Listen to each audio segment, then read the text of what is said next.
Welcome to TV three news. ముందుగా headlines చూద్దాం. ఫలితాల్లో మార్పు కనిపించాలన్న ఏపీ సీఎం. ఫైల్స్ లో కాదు ఫలితాల్లో వేగం కావాలన్న చంద్రబాబు.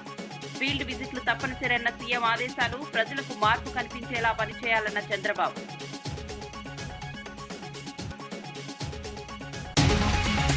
హైదరాబాద్ లో సైన్స్ సిటీ ప్రాజెక్టుపై కిషన్ రెడ్డి. విద్యార్థుల్లో విజ్ఞాన శాస్త్ర ఆసక్తి పెంచడమే లక్ష్యమన్న కేంద్రం. హైదరాబాద్ కు సైన్స్ సిటీ మరో ప్రత్యేక ఆకర్షణన్న మంత్రి. స్టార్టప్ సైన్స్ రంగాలకు మోదీ ప్రభుత్వం ప్రోత్సాహం.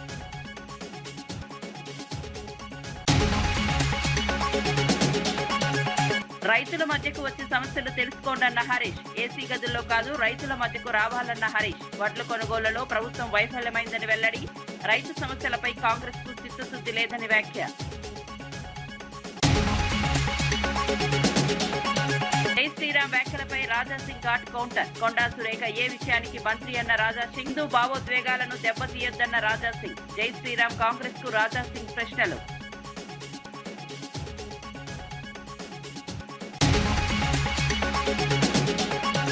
తెలంగాణలో శాంతి భద్రతలు ఎటుపోతున్నాయన్న కౌశిక్ రెడ్డి. న్యాయవాదులపై రక్షణ లేకపోతే సామాన్యుల పరిస్థితి ఏంటి అని ప్రశ్న. హత్యాయత్నం కేసులో పోలీసుల తీరుపై కౌశిక్ విమర్శలు. లా అండ్ ఆర్డర్ దారుణంగా మారిందని వ్యాఖ్య. ముఖ్యమంత్రి చంద్రబాబు నాయుడు అధ్యక్షతన సచివాలయంలో 7వ జిల్లా కలెక్టర్ల సమావేశం జరిగింది. సమావేశంలో మంత్రులు, కలెక్టర్లు, సెక్రటరీలు, హెచ్ఓడీలు పాల్గొన్నారు. స్పీడ్ ఆఫ్ డెవలపింగ్ గవర్నెన్స్ నినాదం మాత్రమే కాకుండా రాష్ట్ర వృద్ధిలో వేగం పెంచాలని సీఎం అన్నారు. ఫైల్స్ లో కాదు ఫలితాల్లో మార్పు కనిపించాలన్నారు. ప్రతి అధికారి, ప్రతి కలెక్టర్ కు ఫీల్డ్ విజిట్ తప్పనిసరి అని స్పష్టం చేశారు. ప్రజలకు మార్పు స్పష్టంగా కనిపించేలా పనిచేయాలని సూచించారు. రాష్ట్రాన్ని బెస్ట్ ప్రాక్టీసుల్లో బెంచ్ మార్కుగా నిలపాలని లక్ష్యంగా పెట్టుకున్నారు. పెట్టుబడులు, వృద్ధిలో జిల్లాల మధ్య పోటీ ఉండాలని అన్నారు.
బండి సంజయ్పై పాడి కౌశిక్ రెడ్డి చేసిన వ్యాఖ్యలను బీజేపీ రాష్ట్ర అధ్యక్షుడు రామచంద్రరావు తీవ్రంగా ఖండించారు. బీజేపీ నాయకులపై ఎవరైనా అసత్య ఆరోపణలు చేసినా, వ్యక్తిగత దాడులకు దిగినా పార్టీ చూస్తూ ఊరుకోదని హెచ్చరించారు. అలాంటి వ్యాఖ్యలకు బీజేపీ దృఢంగా సమాధానమిస్తుందని స్పష్టం చేశారు. బీజేపీ నేతలను లక్ష్యంగా చేసుకుని విమర్శలు చేయడం సరికాదన్నారు. రాజకీయాల్లో సంస్కారం పాటించాలని సూచించారు. ప్రజా సమస్యలపై చర్చించకుండా వ్యక్తిగత విమర్శలు చేయడం దురదృష్టకరమని అన్నారు. పార్టీ కార్యకర్తలు అప్రమత్తంగా ఉండాలని సూచించారు. బీజేపీపై దుష్ప్రచారం చేస్తే తగిన సమాధానం ఇస్తామని హెచ్చరించారు. జనతా పార్టీ నాయకుల మీద అనుచితంగా వ్యాఖ్యలు చేస్తే భారతీయ జనతా పార్టీ చూస్తూ ఊరుకోదు. వ్యక్తిగతమైనటువంటి ఒక మానహాని చేసినా, అబద్ధాల ప్రచారాలు చేసినా, అబద్ధాలు మాట్లాడినా భారతీయ జనతా పార్టీ దాన్ని తిప్పికొట్టేటటువంటి మాకు కూడా ఆ శక్తి ఉన్నది. ఈరోజు గతంలో మాట్లాడినటువంటి బీఆర్ఎస్ నాయకులు చేసినటువంటి వ్యాఖ్యలను కూడా గుర్తు చేసుకోవాలి. అప్పుడు ఏదో పోనీలే అని చెప్పి ఊరుకుంటే మళ్ళీ అదే మాటలు మాట్లాడుతున్నారు బీఆర్ఎస్ నాయకులు. మరి దానికి తప్పకుండా రియాక్షన్ ఉంటుంది. ప్రజాస్వామ్యంలో బాధ్యతగా మనం మాట్లాడాల్సిన అవసరం ఉన్నది. తెలంగాణ వచ్చిన తర్వాత మీ భాషలు మీరు కొత్త కొత్త భాషలు ఈరోజు తీసుకొస్తూ ఉన్నారు. వ్యక్తిగతమైనటువంటి ఆరోపణలు చేస్తూ ఉన్నారు, అబద్ధాలు ప్రచారాలు చేస్తూ ఉన్నారు. కాబట్టి మీ అబద్ధాల ప్రచారాలకు అబద్ధాల మాటలకు భారతీయ జనతా పార్టీ ఊరుకునేది ఉండదు. తప్పకుండా ఎవరి మీద మా భారతీయ జనతా పార్టీ నాయకుల మీద అబద్ధాలు మాట్లాడినా భారతీయ జనతా పార్టీ తప్పకుండా దానికి రియాక్షన్ ఇస్తుంది. దానికి తప్పకుండా మేము అటువంటి ఒక దాన్ని తిప్పి కొడతామని చెప్పేసి కూడా ఆ ఒక ఎలిగేషన్స్ని, ఆ ఒక ఏవైతే దురుద్దేశంతో మాట్లాడిన మాటల్ని కూడా మేము ఖండిస్తూ ఉన్నాం. మేము దాడులు సమర్థించము కానీ ఒక పరిమితి, ఒక స్థాయి ఉంటుంది. టాలరెంట్ లెవెల్ ఒకటి ఉంటుంది. వ్యక్తిగతమైనటువంటి ఒక మానహాని చేసి ప్రజల్లో ఒక తప్పుడు ప్రచారాలు చేసి డిఫెమేషన్గా మాట్లాడే వ్యక్తులకు మరి కొంతమందికి వారికి శిక్ష ఏ విధంగా ఇవ్వాలని చెప్పి కార్యకర్తలు స్వతహాగా వారు నిర్ణయం తీసుకున్నటువంటి ఒక యాక్షన్ మాత్రమే. కానీ పార్టీ ద్వారా ఎక్కడ కూడా ఈ యొక్క దాడిని మేము ప్రోత్సహించం కూడా. శ్రీరాముడిపై చేసిన వ్యాఖ్యలను తప్పుదోవ పట్టించారని మంత్రి కొండా సురేఖ స్పష్టం చేశారు. తాను చెప్పిన విషయాన్ని వక్రీకరించి ప్రచారం చేస్తున్నారని ఆరోపించారు. తాము కూడా హిందువులమేనని, ఇంటి నుంచి బయలుదేరే ముందు దేవుణ్ణి ప్రార్థిస్తారని తెలిపారు. రామాయణం తెలుసని, రాముడు తనకు దేవుడేనని స్పష్టం చేశారు. భద్రాచలానికి సీఎం రేవంత్ రెడ్డి 300 కోట్లు కేటాయించారని గుర్తు చేశారు. భక్తి గురించి మాట్లాడే బీజేపీ నేతలు కనీసం 700 కోట్లు ఇవ్వాలని సవాల్ విసిరారు. ప్రజల సమస్యలు, రైతుల సమస్యలపై బీజేపీ నేతలు ఏం చేస్తున్నారని ప్రశ్నించానని అన్నారు. తన మాటలను వక్రీకరించి రాజకీయ లాభం పొందొద్దని సూచించారు. మేము కూడా హిందువులమే. మేము లోపల నుంచి, ఇంటి నుంచి బయటకు వచ్చేటప్పుడు దేవుడి బొట్టు పెట్టుకొని దేవుడికి పూజ చేసుకొని బయటకు వస్తాము. మరి హిందువులం అని బోర్డు తల మీద రాసుకోరు ఎవరు కూడా. మరి మీరేమైనా బోర్డులు మెడకేసుకొని తిరుగుతున్నారో నాకైతే తెలియదు, కానీ మేము కూడా హిందువులమే. మా దగ్గర భద్రాచలం ఉన్నది. భద్రాచలానికి మా ముఖ్యమంత్రి గారు 380 కోట్ల రూపాయలు అభివృద్ధి కోసం ఇచ్చారు. ప్రతి సంవత్సరం అంగరంగ వైభవంగా మేము భద్రాచలం కళ్యాణం చేస్తూ ఉన్నాము. మరి మీరు నిజంగా రామభక్తులైతే ఆ భద్రాచలానికి మా ముఖ్యమంత్రి గారు 380 కోట్లు ఇచ్చారు కదా, దానికి ఒక 2 అంతలు అంటే 700 కోట్లు, 760 కోట్లు శాంక్షన్ చేయండి. అప్పుడు మీకు రాముడి మీద ఉన్న భక్తి ఏంటో తెలుస్తుంది. ఈ రోజు వరకు ఏ ఒక్క బీజేపీ నాయకుడు కూడా రామ కళ్యాణానికి భద్రాచలం రాలేదు. ఆ విషయాన్ని కూడా ఒకసారి గుర్తుపెట్టుకోవాలి. కాబట్టి మీరు ఏదో విమర్శలు చేసి మేము రాముడిని తిడుతున్నాము, మరి హిందువుల మనోభావాలు దెబ్బతీస్తున్నారు అనేటువంటి మాట మాట్లాడడం చాలా తప్పు. ఒక దేవాదాయ శాఖ మంత్రిగా నేను మాట్లాడానని ఇంకా దాన్ని ప్రచారం చేస్తూ దాన్ని మీరు తప్పుడు ప్రచారం చేయడం అనేది చాలా తప్పు. నేను అన్న మాట వేరు, మీరు ప్రచారం చేసింది వేరు. కాబట్టి మీరు డబ్బులు తీసుకురండి, ఇక్కడ అభివృద్ధి చేయండి తెలంగాణ మీద. అది చేసినప్పుడు మీకు మాట్లాడేటువంటి నైతిక హక్కు ఉంటుంది తప్పితే మీకు రైతుల గురించి పట్టదు, ప్రజల గురించి పట్టదు, అభివృద్ధి గురించి పట్టదు, మరి దేని గురించి కూడా పట్టదు. మరి 2 మంత్రులు ఏం చేస్తూ ఉన్నారు, ఒక స్టేట్ అధ్యక్షుడు ఏం చేస్తూ ఉన్నాడు, 8 మంది ఎంపీలు ఏం చేస్తూ ఉన్నారు. ₹1 కూడా ఇవ్వనటువంటి కేంద్ర ప్రభుత్వం ఈరోజు మరి తెలంగాణను చిన్న చూపు చూస్తున్నప్పుడు తప్పకుండా మేము కామెంట్ చేస్తాము. ఆ కామెంట్ను మీరు మరి రిసీవ్ చేసుకోగలిగితే చేసుకోండి, లేకపోతే నోరు మూసుకొని కూర్చోండి. కానీ తప్పుడు ప్రచారం చేస్తే మాత్రం బాగుండదని చెప్పి ఈ వేదిక మీద నుంచి వాళ్ళని హెచ్చరిస్తూ. కరీంనగర్ లో బీజేపీ బీఆర్ఎస్ నాయకుల మధ్య జరిగిన ఘర్షణ హాస్యాస్పదమని ప్రభుత్వ విప్ అద్దంకి దయాకర్ విమర్శించారు.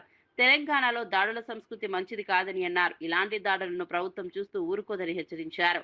ప్రజా సమస్యల పరిష్కారం కోసం ప్రభుత్వం పనిచేస్తుండగా కొట్లాటలతో కన్ఫ్యూజన్ సృష్టించొద్దని సూచించారు. బీజేపీ బీఆర్ఎస్ ఒకటేనని ప్రజలకు ఇప్పటికీ తెలుసని వ్యాఖ్యానించారు. రాజకీయ ప్రయోజనాల కోసం హింసకు పాల్పడొద్దని అన్నారు. రాష్ట్రంలో శాంతి భద్రతలు కాపాడాల్సిన బాధ్యత అందరిదని పేర్కొన్నారు. రాజకీయాల్లో ప్రజాస్వామ్యయుతంగా వ్యవహరించడం, ప్రజాస్వామ్యయుతంగా మాట్లాడుకోవడం అనేది ఉండాలి తప్పితే ఇలాంటిది దాడులు అనేది అప్రజాస్వామికం. దీన్ని ప్రభుత్వం కూడా సహించదు. అన్నిటికంటే ముఖ్యంగా ఎందుకు పనికిరాని కొట్లాట, పనిలేని కొట్లాట. ఇది తెలంగాణ రాజకీయాలని హీటెక్కించడానికి మీరేదో వేరు వేరని చెప్పుకోవడానికి ఉపయోగపడే కొట్లాట తప్పితే దీంతో లాభం లేదు. ఇంకా చెప్పాలంటే తెలంగాణ సమాజంలో ప్రజా సమస్యల పరిష్కారానికి నిరంతరం ప్రభుత్వం చిత్తశుద్ధితో ఉన్న ఈ క్రమంలో ఒకతాను ముక్కలైన కమలం గులాబీ శ్రేణులు కొట్టాడుకోవడం అనేది ఒకంత కన్ఫ్యూజన్ క్రియేట్ చేస్తుంది. మా దృష్టిలో మీరిద్దరు వేరు కాదు, అయినప్పటికీ కూడా ఇది శాంతి భద్రతల సమస్యగా మార్చే ప్రయత్నం చేయకండి అని చెప్పి మిత్రులకు హితం. ఎంతైనా అందరూ ప్రజల కోసం పోరాడే వాళ్ళే తప్పితే ప్రజల కోసం కొట్టాడుకోవాల్సిన అవసరం లేదు.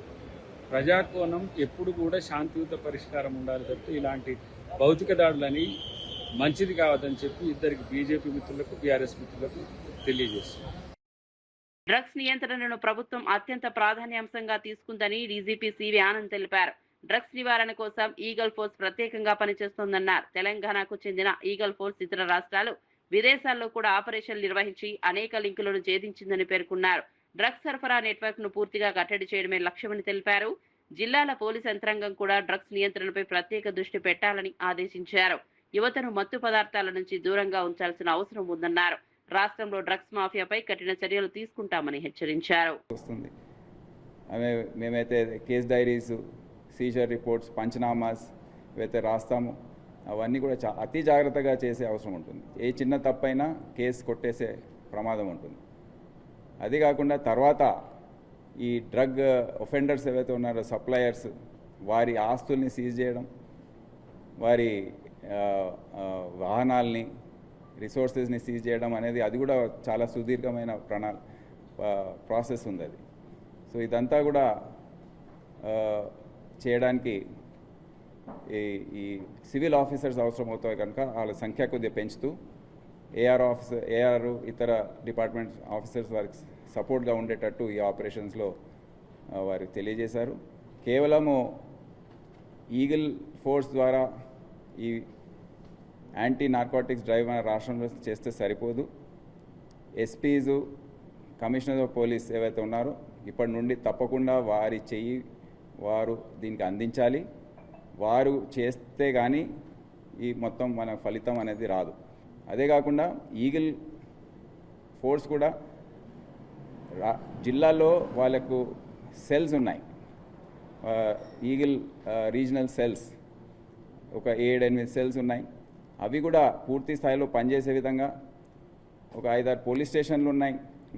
ప్రత్యేకంగా నార్కోటిక్స్ సంబంధించిన పోలీస్ స్టేషన్స్ అవి కూడా సరిగా పనిచేసేటట్టు ఆ ప్రాంతంలో ఉన్న జిల్లాలందరినీ వాళ్ళు సమన్వయం చేసుకొని అక్కడ ఉన్న ఎస్పీ, సిపీస్, అక్కడ సివిల్ ఫోర్స్కి వాళ్ళు సమన్వయంగా ఉంటూ వాళ్ళకి కొద్దిగా మార్గదర్శకం చేస్తూ ఏ విధంగా ఈ కేసెస్ని మనం పట్టుకోవాలి, కొద్దిగా ఏ విధంగా ఇన్వెస్టిగేట్ చేయాలి, దర్యాప్తు చేయాలి అనేది వాళ్ళకి తెలియజేస్తే తప్పకుండా ఈ రిజల్ట్ ఏదైతే మనం చూస్తున్నామో అది ఇంకా మెరుగుపరిచి మన రాష్ట్రంలో ఉన్న ప్రజలకు ఎవరైతే భయంతో ఉన్నారో, మా పిల్లలు ఏమైపోతున్నారు, స్కూల్స్కి వెళ్తే భయము, అక్కడ హాస్టల్స్లో ఉంటే భయము, అక్కడ ఎటువంటి వాళ్ళకు మిత్రులు ఉన్నారు, ఫ్రెండ్స్ గ్రూపు, పియర్ గ్రూపు, ఇవన్నీ కూడా ఆందోళన ఉన్నారు.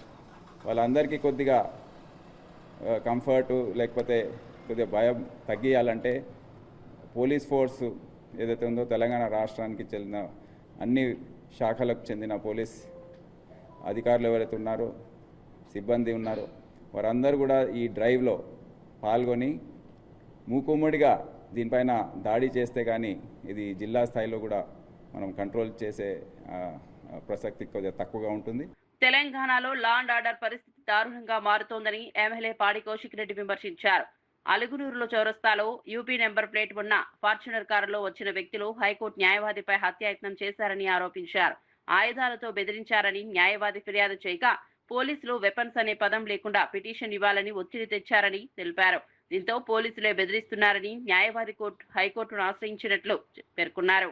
రాష్ట్రంలో న్యాయవాదులకే రక్షణ లేకపోతే సామాన్యుల పరిస్థితి ఏమిటని ప్రశ్నించారు.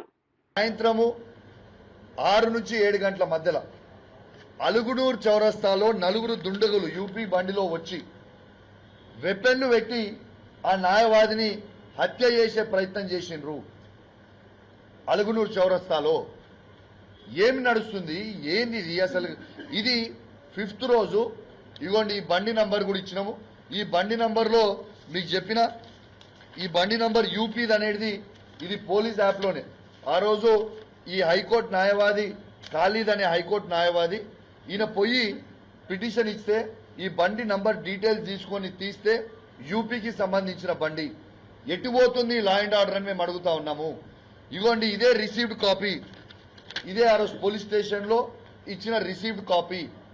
అసలు లా అండ్ ఆర్డర్ కరీంనగర్ జిల్లాలో ఉందా లేదా అని నేను అడుగుతా ఉన్నాను. దీంతో పాటు ఆ పిటిషనర్ హైకోర్టు న్యాయవాది ఇక్కడ ఆయన పని చేసుకొని ఏదో పనికి వచ్చిండు, కోర్టులో వాదన చేసుకొని పోతున్న సందర్భంలో అలుగునూరు చౌరస్తా దగ్గర వెపన్స్ పెట్టి బెదిరిస్తే తను పిటిషన్లో వెపన్స్ తోని బెదిరించిరు అని పిటిషన్ ఇస్తే ఇదే పోలీసు వాళ్ళు ఆ హైకోర్టు న్యాయవాది మీద ప్రెషర్ పెట్టి, ఇదే పోలీసు వాళ్ళందరూ అది సిపి కావచ్చు అక్కడ స్థానికంగా ఉన్న పోలీసు వాళ్ళు ప్రెషర్ పెట్టి మీరు వెపన్స్ అనే వర్డ్ అనేది మీరు దయచేసి యూజ్ చేయొద్దు, ఈ వెపన్స్ వర్డ్ అనేది మీరు యూజ్ చేస్తే మీ పిటిషన్ తీసుకోము అని వారిని బెదిరిస్తే వారు పిటిషన్ ఇచ్చిపోయిన తర్వాత ఇలా హైకోర్టు న్యాయవాది ఇలా హైకోర్టులో వేసిండు. ఏమనేసిండు? నేను ఈ పిటిషన్ నన్ను వెపన్స్తో బెదిరించిర్రు అనేది నేను పిటిషన్ ఇస్తే పోలీసు వాళ్ళు నన్ను ఇయ్యనియలేదు అని ఇలా హైకోర్టులో పిటిషన్ వేసిండు ఆ న్యాయవాది. సిగ్గు, శరము, లజ్జ, మానం ఉన్నదా అని అడుగుతా ఉన్నాను. ఇది తెలంగాణ రాష్ట్రంలో అసలు లా అండ్ ఆర్డర్ ఎటుపోతుంది? వర్కింగ్ ప్రెసిడెంట్ కేటీఆర్ పై కాంగ్రెస్ ఎమ్మెల్సీ వెంకట్ తీవ్ర స్థాయిలో విమర్శలు చేశారు. పిచ్చిగా మాట్లాడితే తెలంగాణ ప్రజలు తగిన బుద్ధి చెబుతారని హెచ్చరించారు. రాహుల్ గాంధీ గురించి మాట్లాడే స్థాయి కేటీఆర్ కు లేదని మండిపడ్డారు. దేశ రాజకీయాల నుంచి మాట్లాడే ముందు ఏం సాధించారో చెప్పాలని ప్రశ్నించారు. రైతులపై నిజమైన ప్రేమ ఉంటే మీడియా వేదికగా చర్చకు రావాలని సవాల్ విసిరారు. బీఆర్ఎస్ పాలనలో రైతులు తీవ్రంగా నష్టపోయారని ఆరోపించారు. కాంగ్రెస్ ప్రభుత్వం రైతు సంక్షేమానికి కట్టుబడి ఉందని పేర్కొన్నారు. తెలంగాణ ప్రజలకు లేవనెత్తే పరిస్థితి ఏర్పడ్డది. నిజంగా మీటింగ్ ఏదైనా విషయాలు ఉన్నప్పుడు రైతులకు ఈ విషయాలు ఉన్నాయి, ఈ సమస్యలు ఉన్నాయి, వీటిపైన లేవనెత్తి ఆ సమస్యల గురించి మాట్లాడితే నిజంగా ప్రభుత్వం కూడా ఎక్కడ ఇబ్బందులు ఉన్నాయో వాటిపైన ఆలోచించే పరిస్థితి ఏర్పడుతుంది. కానీ అవన్నీ పక్కన పెట్టి ఓన్లీ రేవంత్ రెడ్డి గారిని తిట్టనీకి, రేవంత్ రెడ్డి గారిని తిడుతూ మధ్యలో రాహుల్ గాంధీ గారి గురించి మాట్లాడినాం. కేటీఆర్ నీకు అడుగుతున్న, రాహుల్ గాంధీ గారు వారి కుటుంబం పట్ల, వారి యొక్క చెల్లె పట్ల అపారమైన ప్రేమతోటి, అపారమైన గౌరవంతో వారి యొక్క స్థానాన్ని వారి చెల్లెకిచ్చి ఎంపీని చేసారు. నువ్వేం చేసినావురా నాయన? మీ చెల్లె ఈ రోజు మీ పార్టీ ఇడిచిపెట్టి, నీ కుటుంబాన్ని ఇడిచిపెట్టి రోడ్డుపైకి వచ్చి నీ రోజు గుడ్డలిప్పుతుంది. అనుక్షణం అనునిత్యం నేను రాక్షసుని లెక్క సంబోధిస్తుంది. మీరు ఏం పీకిరు తెలంగాణ రాష్ట్రానికి అని చెప్పి భారతదేశానికి పోయినామని చెప్పి రోజుకొక పదజాలం ఉపయోగించి మిమ్మల్ని తిడుతుంది. కల్వకుంట్ల కవిత గారు మిమ్మల్ని రోజు తిడుతుంటే సిగ్గు లేకుండా, వాటికి సమాధానం చెప్పలేక, ఆ మాటలకి స్పందించలేక, ఇంట్లో ఇల్లే సగల పెట్టుకోకుండా బయటకు వచ్చి రాహుల్ గాంధీ గారి గురించి రేవంత్ రెడ్డి గారిని విమర్శించే స్థాయి. ఈ రోజు నిన్ను ఈ యొక్క మాట్లాడే పరిస్థితి ఎందుకు వచ్చిందంటే, నువ్వు కొడుకా అనే పదం ఉపయోగిస్తే నేను కూడా ఏంద్రా నా కొడుకా అనే మాట్లాడే పరిస్థితి ఏర్పడుతుంది. నువ్వు ఏ రకంగా మాట్లాడితే ఆ రకంగా నీకు కూడా సమాధానం చెప్పాల్సిన పరిస్థితి ఏర్పడుతుంది. అమెరికాలో చదువుకొని సూటు బూట్ వేసుకున్నప్పుడు మాట్లాడే పద్ధతి కూడా నేర్చుకో. మాట్లాడే మాటలు ఏ రకంగా మాట్లాడుతున్నా కూడా ఒళ్ళు దగ్గర పెట్టుకొని సోయితోటి మాట్లాడు. ఒక కడుపు మంటతోటి ఏదో మీ సామ్రాజ్యాన్ని, మా అయ్య తర్వాత ఈ సామ్రాజ్యానికి నేనే రాజు అయితా, తెలంగాణ మా అయ్య తెలంగాణకి రాజు, మా అయ్య తర్వాత నేను యువరాజు అయితా, నేను యువరాజు నా పట్టాభిషేకం కాకముందే రేవంత్ రెడ్డి గారు వచ్చి ప్రజల ఆదరణతోటి నా కుర్చీ గుంజుకపోయిన ఒక కడుపు మంటతోటి మాట్లాడితే ప్రజలు తూ అని చెప్పి నీ ముఖంపై ఉంచేసే పరిస్థితి ఏర్పడుతుంది. ఇప్పటికన్నా నిజంగా నీకు చిత్తశుద్ధి ఉంటే, నేను దీనికంటే ముందు కూడా నీ పైన చెప్పిన, నువ్వు డ్రగ్స్ తీసుకుంటావు, ఆమ్స్టర్డామ్ పోయినావు, ఈ డ్రగ్స్ టెస్ట్ కోసము తర్వాత నా పైన డ్రగ్స్ టెస్ట్ చేయమని చెప్పి నువ్వు తర్వాత వచ్చి చెప్పినప్పుడు ఆమ్స్టర్డామ్ కి పోయి మొత్తం కూడా టెస్ట్ అన్ని చేయించుకొని క్లీన్ గా చేసుకొని నువ్వు మళ్ళీ తిరిగి వచ్చి డ్రగ్స్ టెస్ట్ నేను సిద్ధమని చెప్పినావు. మళ్ళీ ఇప్పుడు చెప్తున్నా, మళ్ళీ ఇప్పుడు నువ్వు డ్రగ్స్ సేవిస్తున్నావు ఒక అనుమానాలు మాకు వస్తున్నాయి. నిజంగా నీకు చిత్తశుద్ధి ఉంటే డ్రగ్స్ టెస్ట్ కి రా, లేదా నీ పాస్పోర్ట్ ని బయట పెట్టు. అన్ని లెక్కలతో సహా చర్చకి నేను సిద్ధంగా ఉన్నా. నిజంగా నీకు చిత్తశుద్ధి ఉంటే, నిజంగా నీకు రైతుల పట్ల ప్రేమ ఉంటే, నిజంగా 10 ఏళ్ల మీ పరిపాలనలో రైతుల సంక్షేమం కోసం నువ్వు పనిచేసి ఉంటే నువ్వు చర్చకి బయటికి రా. ఎవరు ప్రజాప్రభుత్వమా లేదా కసా బీజేపీ నేతల ప్రేరణతో బీఆర్ఎస్ ఎమ్మెల్యేలపై దాడులు జరుగుతున్నాయని ఎంపీ వద్దిరాజు రవిచంద్ర ఆరోపించారు. కేంద్ర మంత్రి బండి సంజయ్ బాధ్యతాయుతమైన పదవిలో ఉండి ప్రజల కోసం పోరాడుతున్న బీఆర్ఎస్ నేతలపై దాడులకు ఉసిగొల్పడం బాధాకరమని అన్నారు. గంగుల కమలాకర్ క్యాంప్ ఆఫీస్, కౌశిక్ రెడ్డి వాహనంపై దాడులు జరిగినా పోలీసులు స్పందించలేదని విమర్శించారు. బీజేపీ కార్యకర్తలు కర్రలతో విధ్వంసం సృష్టించినా పోలీసులు అడ్డుకోలేదని ఆరోపించారు. బండి సంజయ్, రేవంత్ రెడ్డి బీఆర్ఎస్ నాయకులపై నోటికొచ్చినట్లు మాట్లాడినా కేసులు పెట్టడం లేదని మండిపడ్డారు. కోపం వచ్చి రోషం వస్తుంది. ముఖ్యమంత్రి గారు ఇష్టం వచ్చినట్టు దూషణలు బూతుల పర్వం తిడితే బాధలేదు, కానీ మా వాళ్ళు ఒక్క మాట చూపెడితే, రైతుల ముందు చూపెడితే బాధ అవుతుంది. అంటే మీకు ఒక రూలు, మా మీద కేసులు పెడతారు, మీ మీద పెట్టేవాళ్ళు లేరనా? ఖచ్చితంగా 2.5 ఏళ్ల తర్వాత వచ్చే పార్టీ, అధికారంలోకి వచ్చే పార్టీ మాదే. ఆ తర్వాత ఇప్పుడు ఉన్నటువంటి అధికారులు కానీ అందరూ కూడా జాగ్రత్తగా ఉండాల్సిందిగా మనస్ఫూర్తిగా కోరుకుంటూ కరీంనగర్ దాడిని బీఆర్ఎస్ పార్టీ ఖండిస్తున్నాం. ఓటరు సవరణ కార్యక్రమంలో తప్పిదాలు జరిగితే ఊరుకోబోమని మాజీ మంత్రి తలసాని శ్రీనివాస్ యాదవ్ హెచ్చరించారు. పద్మారావు నగర్లోని ఎస్ఐఆర్ కేంద్రాన్ని సందర్శించిన ఆయన కార్యక్రమ నిర్వహణపై అధికారులతో చర్చించారు.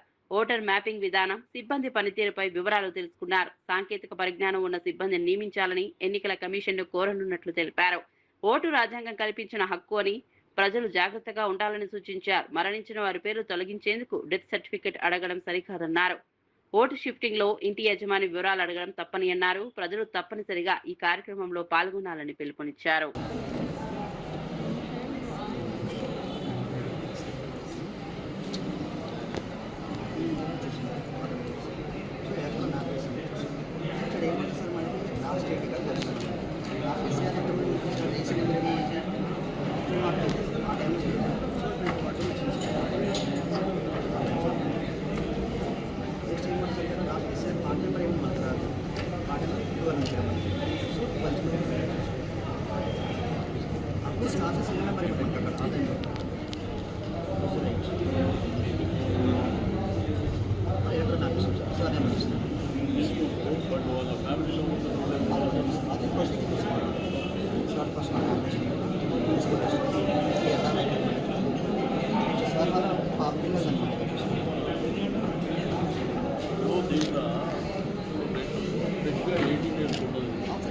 बताना नहीं सामने ठहरो।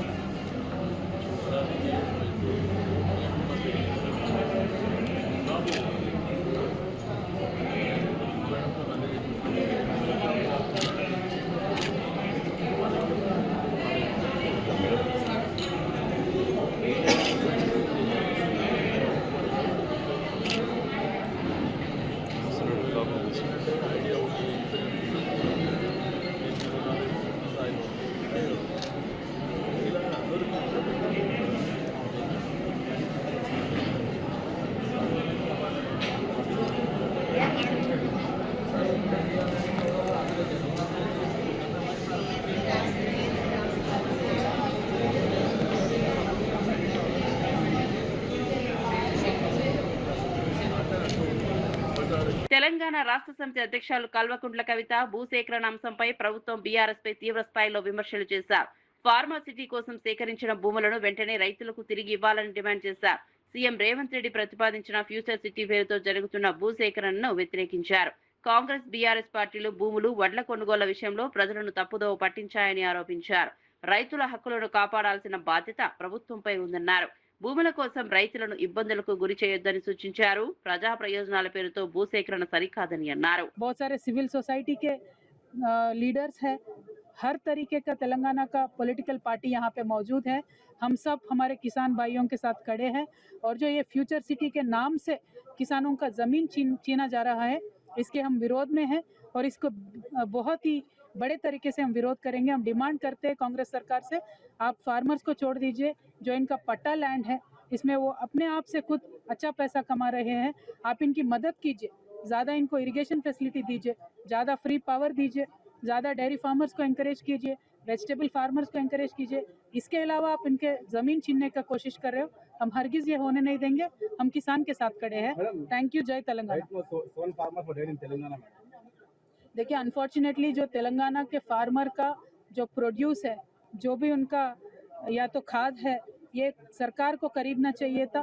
पहले सरकारें खरीदती थी, अभी भी ये सरकार ने आश्वासन दिया था कि ये सारा का सारा प्रोड्यूस खरीदेंगे, लेकिन पिछले 15 दिन से तेलंगाना के हर ज़िले में बहुत ही ज़्यादा धूप है और इस कड़क धूप में हर जगह किसान खड़ा है।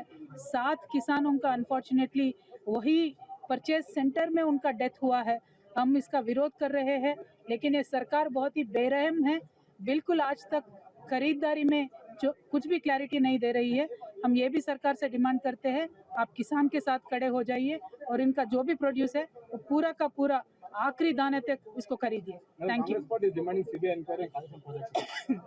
जमीन है उसको सरकार बुरी तरीके से हड़प रहा है और जो ये सरकार है, राहुल गांधी जी है, वो अपने हाथ में संविधान लेके लगातार हमारे किसान भाइयों को आश्वासन देते रहे कि आपका ज़मीन आपसे हम नहीं छीनेंगे, लेकिन जब ये सरकार में आए हैं पूरा का पूरा 30,000 एकड़ का ज़मीन छीनने का प्लान तेलंगाना सरकार बना रही है।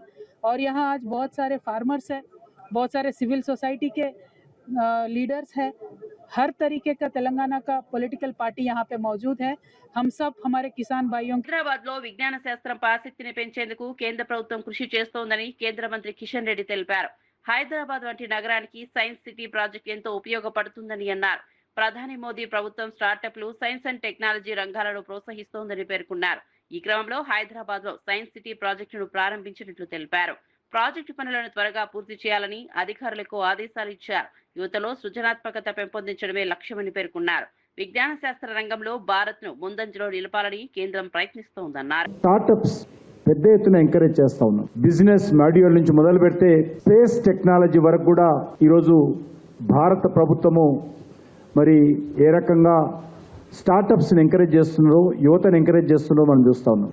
ప్రపంచంలో స్పేస్ టెక్నాలజీలో మన దేశంలో వచ్చినన్ని స్టార్టప్ కంపెనీస్ ప్రపంచంలో ఎక్కడ లేవు.